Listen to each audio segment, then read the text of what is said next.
पाक फ़ौज के बहादुर निशान हैदर पाने वाले सबसे कम उम्र मजमूई तौर पर चौथे, जबकि पाक फ़िज़ाइया के पहले ऑफिसर राशिद मनास ने senior Cambridge Karachi Saint Patrick matric school से किया और उन्होंने BSc पेशावर यूनिवर्सिटी से हासिल की। बादशाह 1968 में पाक फ़िज़ाइया में शमूलियत अख्तियार की। 20 अगस्त 1971 को तरबियती परवाज़ थी। उनका इंस्ट्रक्टर मुतैर रहमान था, जबकि मुतैर रहमान ने जहाज़ हाईजैक करने के बाद भारत ले जाने की कोशिश की।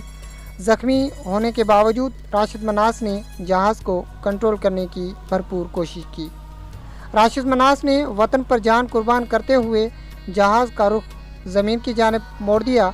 जहाज़ तबाह होने से राशिद मनास ने शहादत का रुतबा हासिल किया। उन्हें पाक फ़ौज के सबसे बड़े एजाज़ निशान हैदर से नवाजा गया।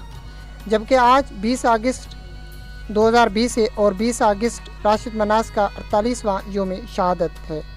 राशिद मनास के मकामी शहादत ठट्टा में हुई, जबकि आज का दिन 20 अगस्त एक अजीम, बहादुर और निशान हैदर पाने वाले सिपाही राशिद मनास की याद में बनाया जा रहा है। 20 अगस्त 1971 को जब राशिद मनास ने शहादत का रुतबा हासिल किया और दुश्मन को अपने कारनामे में नाकाम किया, तब पाकिस्तान की गली गली कूचे कूचे से अल्लाहु अकबर के नारे सरबुलंद हुए।